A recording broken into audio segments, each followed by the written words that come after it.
Thank you for joining our second episode of the Growth Lab. This is WBDC's brand new advisory series where entrepreneurs bring real challenges to our panel of expert advisors to provide honest strategy and actionable advice in real time. If this is your first time engaging with WBDC, here is just a little bit about us. Our mission is to support and accelerate business development and growth, targeting women and serving all business owners to strengthen their participation in and impact on the economy. Our organization offers a variety of services to business owners, including one-on-one advising, cohort programming, as well as different business education opportunities. My name is Ashley. I am the Associate Director of Entrepreneur Programs and Services at WBDC, and I will also be your facilitator today.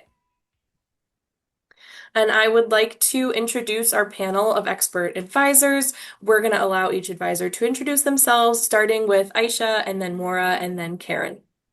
Good afternoon, everyone. Thanks for joining us. My name is Aisha Ahrens. I am the Managing Director for our Entrepreneurial Programs and Services. I am Maura Downs. Hopefully you all can hear me. Yes, we can hear you. I am the Chief Program Officer at the WBDC. I'm very happy to be here today.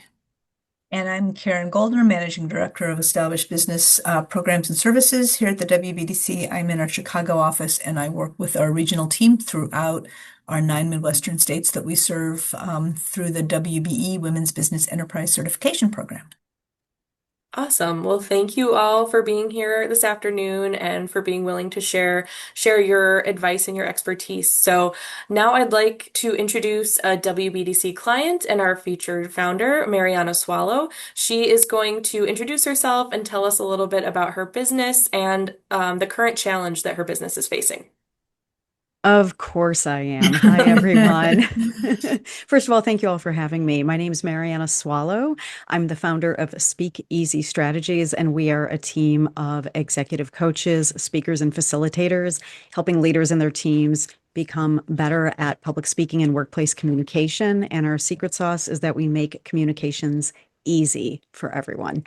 And that's who I am. That's what I do. If you'd like to check out my website, it is mariannaswallow.com. So my full name as you see it there, followed by .com. You can also visit us at speakeasystrategies.net. Awesome. Can you tell us a little more about what your business does and what the challenges that your business is facing? Sure, absolutely. So we offer a couple of things. I am a speaker, so I speak to groups and leaders and their teams, usually around something related to either public speaking or communication challenges.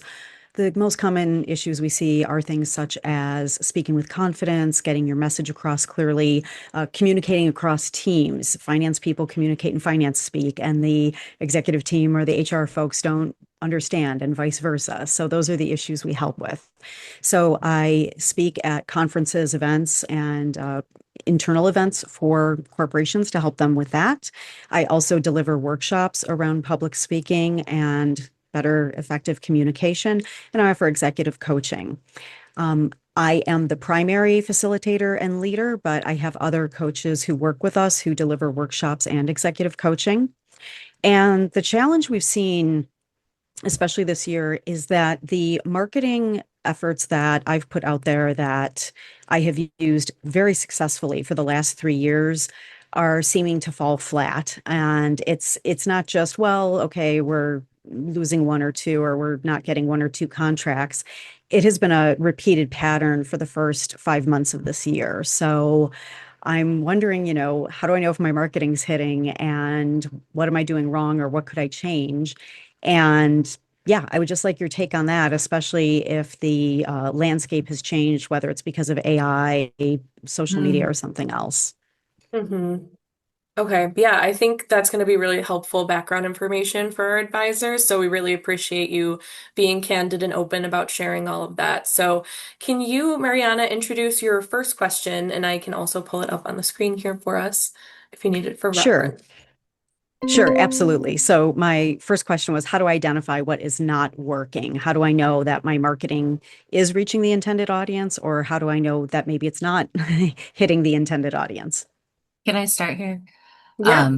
I Are you tracking any metrics with your marketing? So if it's like email marketing, do you have those metrics available? Like, do you know who the open rate? Sure. So the short answer is yes and no. Yes, I track my email marketing metrics. I can see who's opening it. The rub here is that I do not get my clients through my email marketing. I'm probably still in their minds. It's my email is what I would call more of an awareness campaign. The Okay. way people find me is either through Google. I have amazing SEO, YouTube, and through occasionally word of mouth, but repeat business. But the people who are my repeat business clients found me through web searches back in the day. Are you tracking that through like a Google Analytics or? No, I just know who they are. Okay. I mean, my non-scientific answer, I mean, Aisha is looking at the data, which is good, is it probably not. I mean, if your sales have, have dropped that much, I guess the more maybe the better answer would be when you are talking with folks, do you have a sense, Mariana, or are they sharing with you whether they kind of know who you are? In other words, the marketing is hitting, it's just that you're not able to convert, or talk about that a little bit. Yeah, so I think that's what's been kind of surprising and quite honestly a little disheartening about this pattern this year. So I've got notes here. So the pattern that I've seen this year, especially with executive coaching clients, they find my website, they reach out to me, they schedule a strategy call. We have a strategy call. They're very gung ho. They're very, yep, I want to do this. I want to move forward. I'm a 10 out of 10 on the commitment level. Send me the contract.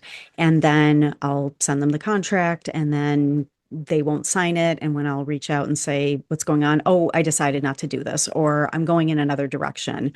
Or we have the call. They say, yes, I want to do this with you. Let me think about it for a few days. Fine. Let's set up a follow-up call for Friday. Set up a follow-up call. Then they either just cancel it or they cancel it and tell me, I thought about this and this isn't a good fit. So there's this disparity that I can't figure out where they're very excited and all into it the first time they talk to me, and then they just kind of go flat or say, nope, don't want to do this. Right. I was just chime in. If it sounds like, you know, you, I don't like this question. I want to skip to like the next part. But I'm gonna try to give my 2 cents. It sounds like you can tell you asked this question, you know the answer. It's not working right. So we can talk about maybe how to tweak what you do. But what I was gonna say is, you're sending emails. What is the if you know that that's not how you get your clients, why are you sending the emails? To keep my name in front of That's a everyone's good face. answer. Okay. Because even though everyone on my email list, either they've been a client or they've just signed up because they want my free tips, because I do send value add emails. Some of them, for instance, were maybe one of like 80 people in a workshop. So it's to keep my name in front of them and maybe they'll hire me down the line or their boss is going to need a workshop down the Totally. line, something like that. That was the answer I was hoping you were going to say. So Okay, good. perfect. Makes a lot of sense. So I'm almost wondering if there needs to be more, like if the funnel needs to be bigger. I mean, if you're converting at a smaller percentage, then the funnel might need to be bigger. But it also, and this may get into more of a subsequent question, which is that the sales message, I mean, the sales message clearly isn't hitting. And so that's either because there's maybe an issue with the message, or it could be an issue with the recipient. In other words, if I think you're selling whatever magic, and then I get on the phone with you and find out, oh, it's not really magic, then I might just say, yeah, okay, then I'm not going to buy it. So, I don't know if you have thoughts about that, or Ashley, at what point you want us to move on to the next Yeah. question, I because do have one thing. this kind of gets into the next question. I do have one thing I do want to add. I know Mm. that a lot of the marketing efforts are going through social media, and you mentioned that your website really is a landing page for the brand awareness. Um, Use an analytic tool like a Google Analytics. It'll tell you where your clients, how are they getting to your website? Most people, when Hmm. they do a purchase, they may find you on social media, but then they'll do a deeper dive into the company. So you want to Hmm. see where it's coming. That way you can kind of see where should I focus my efforts? Where, what marketing, where are they coming from? Are they coming from my LinkedIn? Are they coming from my, Instagram page? Where are they coming from? So it'll kind of show you that data. And most websites, Hmm. either, whoever set up your website, whatever platform may have their own, what's the metrics that they're tracking. But also, if Hmm. you do an outside tool like Google Analytics, that can show you that data as well. And where they're Yeah. logging in from, you might start seeing those patterns like, oh, it's these Mm. companies, these are the companies, maybe they didn't make an appointment with you, but they've shown interest and made it to your website at least. And then maybe that's the industry you want to start looking at. Cool. Thank you. Okay, we can move on to question two if we're feeling ready for it. So yeah, we'll let you read that, Mariana.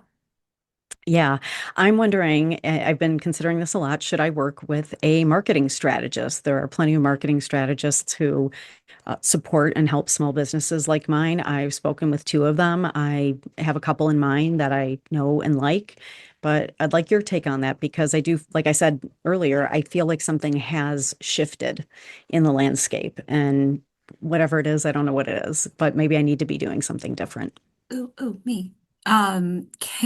Here is what I would say. First of all, consult your friendly WBDC advisor first, which you're doing. Um, because I'm kind of not answering the question. My answer would be hold on that for the moment, and I would be considering two things. You mentioned Google Google and YouTube have been good sources of clients for you in the past, and that changed in the past year. And immediately I thought of, what has changed in the past year? Well, we have AI all of a sudden, and I am hearing a lot of people are finding things that they need through AI tools. Copilot, ChatGPT. So I was just about to do this. I didn't get a chance, but if I typed into ChatGPT, I'm looking for a public speaking coach, in Chicago to help me with this and that. Hmm. See what does it take? What prompt has ChatGPT spit out Marianna Swallow? Because that's the new, you mentioned we have great SEO. Hmm. That's where you got to be looking at your whatever. I'm not an expert in AI, but your Hmm. SEO for ChatGPT, like what is that? And then same thing we were talking before, and for those who are on the last Growth Lab, I'm going to sound like a broken record, but you're talking about YouTube, the eyeballs are on TikTok. So you should be Hmm. establishing yourself as an expert in TikTok. And I think if you do those two things and you're Hmm. still having the same problem, then I would suggest going to the outside marketing strategist, but I would try those things first. Well, and I Okay. would say that, Can I oh yeah, can I share something, Karen, before we Yeah, go you on? probably So want this. I haven't checked my SEO on AI. I've actually taken a quick course on how to get AI to recommend your brand, and I've in Oh, the last okay. year or 18 months, I've gotten 5 clients from AI. Uh, Okay. Okay. You're ahead what of me. and I have been feeding them my prompts and my Great. because there's ways to Okay. feed it stuff so it knows to look for you. So I've done that. Have I done it extensively? No, but that is a great recommendation, and I want to learn how to find out my AI SEO. So thank you for that. Yes, that's the well, next I point was here. thinking Yeah. another that you were going to go another way, more on the AI issue, which is, you have new competition, Mariana, Yeah. um, for coaching at least that you didn't have 18 months ago or whatever. And so I think before I would hire an outside marketing strategist, I might focus some attention on just I think we'll get to this today, but just making sure that that your sales message is strong. Because you now have to be better than free. I mean, I guess there's always been sort of free coaching, and it's called, somebody's friend over a glass of wine, but it's not, so there. I mean, there's some fairly sophisticated tools, and I'm not saying that they're good ones, and I'm not saying that they're successful, but they're free. And so people, so I think that that's part of what we want to really be able to drill into is what is that value add that you're sharing? Because that's who you're competing against. Yeah, and I've looked, it's funny you say that because there are so many speaking apps. Most of them you do have to pay for, but there are free apps or at least a free trial. And I'm sure people go, well, why would I hire someone when I can get a thing in my phone for $90? Yeah, And, so yeah, thank you. That's a good reminder. yeah. I do want to add on to what Mara said, that sometimes your audience shifts what social media that they're using. So where it may have been a stronger presence in YouTube in the past, don't stop that because you're still going to reach people there. But trends happen all the time. So there's going to be a little bit of market research, I guess, going into this too. Like, where are my clients? Going back to that basic. Mhm. I have great news. I put in, I'm looking for a public speaking coach in the Chicago area, and you came up as the second result. So kudos. Ooh, Be nice. that's what Yay, you want that's to great news. hear. Thank you. Yeah, I No, feel that's like I great. recently learned about a tool that does like an AI SEO like health update. And it's terrible that I'm bringing it up and I can't remember the name of it, but that is something I'm going to look into and then share with you and others on the call as a follow-up. The other And thing is this is just a to, really, oh, I'm sorry, go ahead, Ashley. this is a really important point because people are using AI for recommendations. This Yes. is not just a one-off that we're talking about.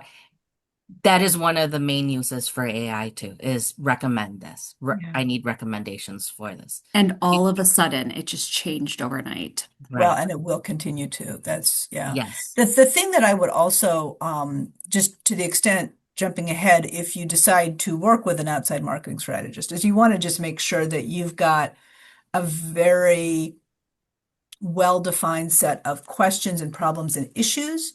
Because you could spend a nearly infinite amount of money, and you want to just make sure that the first of all that the group that you work with is a good fit for you, and also that they're solving the problems you want solved. Um, yeah. So sometimes I think people, not, I don't mean you, but I guess I'm talking more generally, that you think, okay, I'm going to hire a marketing company and they're going to fix all my problems. And the answer is, they're going to do what they think is best for you, but that doesn't necessarily mean that they're addressing your problems. So yeah, it takes nearly as much work, I think, Yeah. to work with an outside consultant as it does to just do it yourself. Now, what you're bringing in with an outside consultant, presumably, is Hmm. strengths that you don't have. I mean, in the same way, Mariana, that if I hired you as a coach, I'm spending all this time with you, you're coaching me. So it's not like I'm saving time, but what I'm doing is I'm bringing in your perspective, right? That's so Right. you want to Right. just think about working with a marketing firm of whatever type in the same way. Hmm. Exhaust all your options. What have you done? Because that's whatever you cannot have a marketing for strategist do, like you want to be able to tackle that on your own. Otherwise, Mhm. Karen's right. You're just going to be spending more money on things Yeah. that, solutions you What, already kind of identified. yeah, that's no, it's a good point. What I do know, or at least what my feeling is about my business, and not just with this one issue that I'm bringing to you, but at least going into this year, I do feel like I've lacked strategy. Um, I I met with a YouTube professional, not a YouTuber, but a guy who helps business owners prepare their YouTube videos. And I asked him, when you look at my channel, what's one thing that you notice? Or what would you fix? And he said strategy. And I go, oh my gosh, he's right. And it's not just that I'm throwing things to the wall, but there is a certain amount of ad hocness to what I do, even though I have an editorial calendar, I send a newsletter once a week. I feel like there's something missing. Like I just need to point my lens in a different direction. Something needs a touch up or a little bit of a bit more focus. That's my sense. I also think that you want to make sure that you have a very, to the extent that you can, data driven sense of your ideal clients. And age is part of that. Um, so if you've and if you're thinking about the folks who, seem like they were ready to commit and then don't, if those people, what do they maybe have in common, whatever it might be, and then, don't go after those people. You know, it's because it is a strange thing. I mean, there's always going to be people who flake out on you, but to have a lot is, I mean, I'm glad you're here. Yeah. Yeah, me too. Thanks. That's Okay, well, we can move on to question 3. I feel like that's a good stopping point. So, panel, what solutions exist for an established business like mine that doesn't know if its strategy is working? Well, we do. We exist, the the WBDC. WBDC is your solution. But I think that I mean that there's tools. I mean Yeah. that help you, and I think we've kind of been talking through some of them. Like Aisha was talking about, some of the digital analytics tools. I think that this sort of tool or whatever of thinking about your customers, your clients, and what are their demographics, psychographics, maybe, Hmm. there's all of that kind of thing.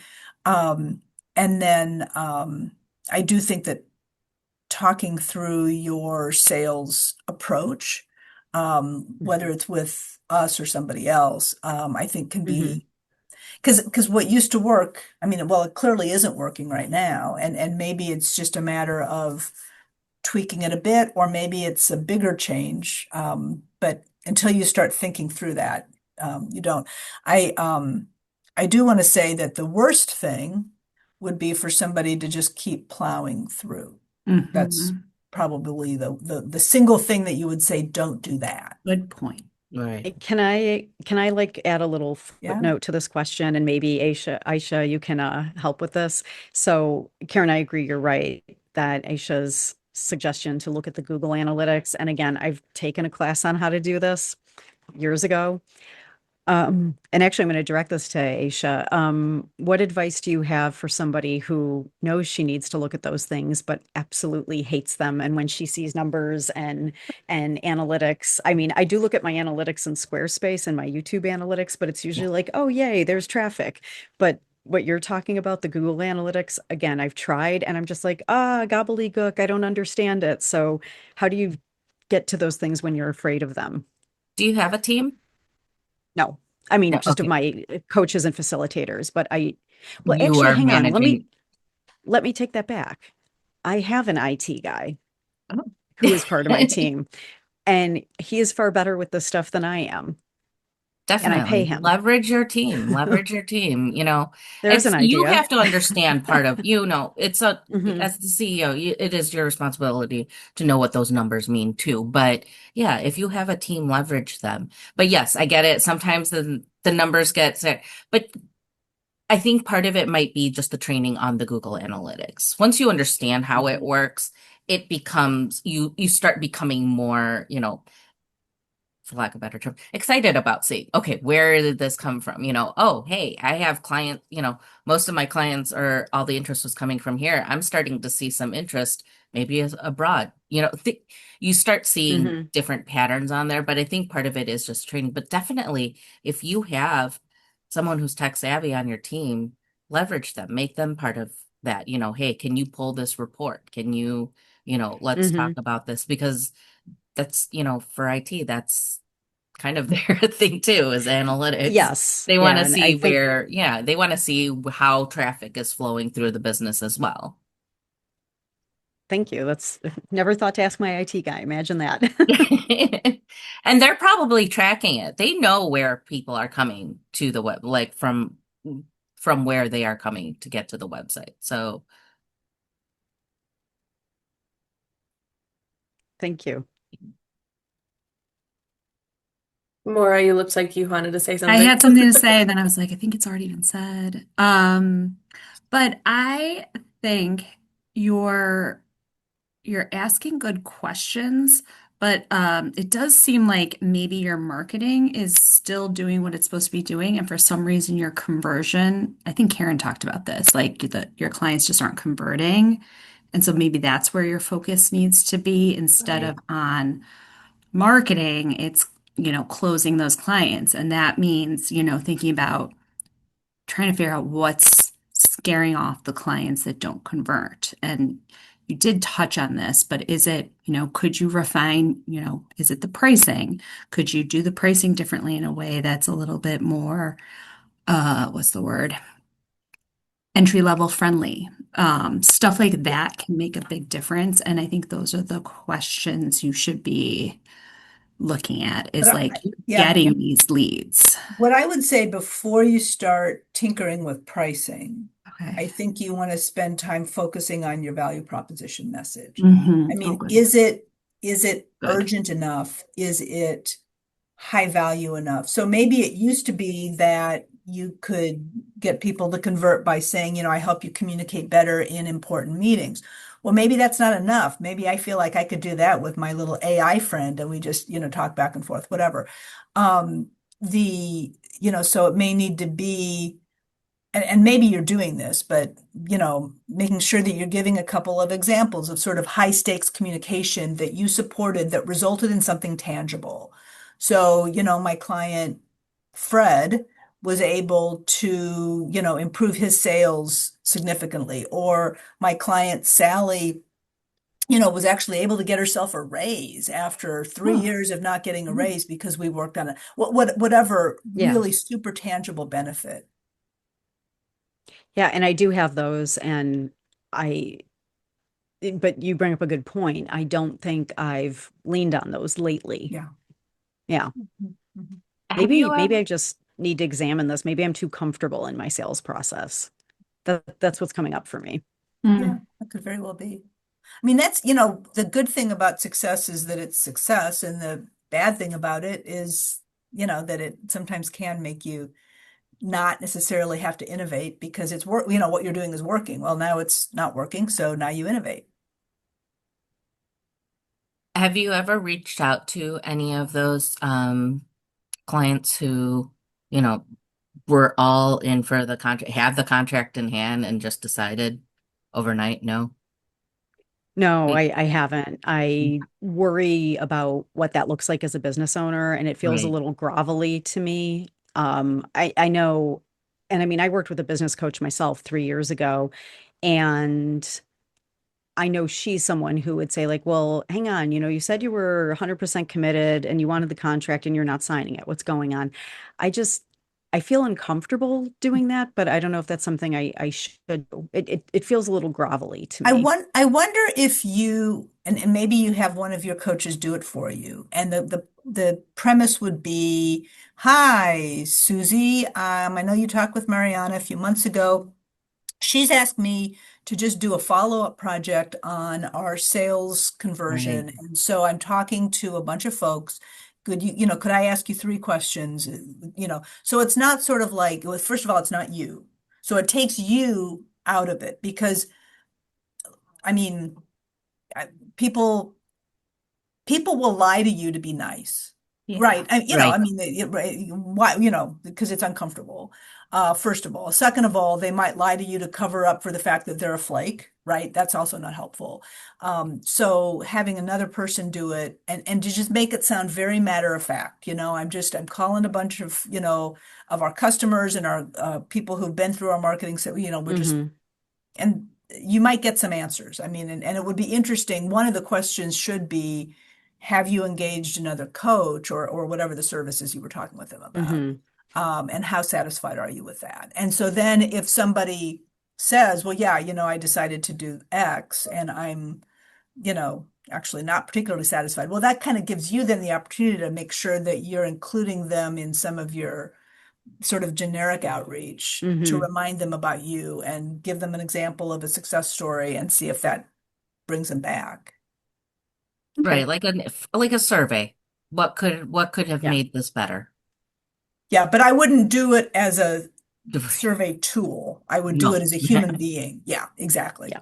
But you want to, yeah, you want to position it as just sort of a general survey. not a, oh, could I Yeah. make you love me? You know, that, because that No, is, yeah, I and agree. having a Yeah. third person do it or a third party do it, I mean, is Mhm. a good way to make it so. Because I understand it's cringy Yeah. that you don't want to make that call. Yeah. But if you can get, your summer intern to do it. Mhm. Okay. Okay.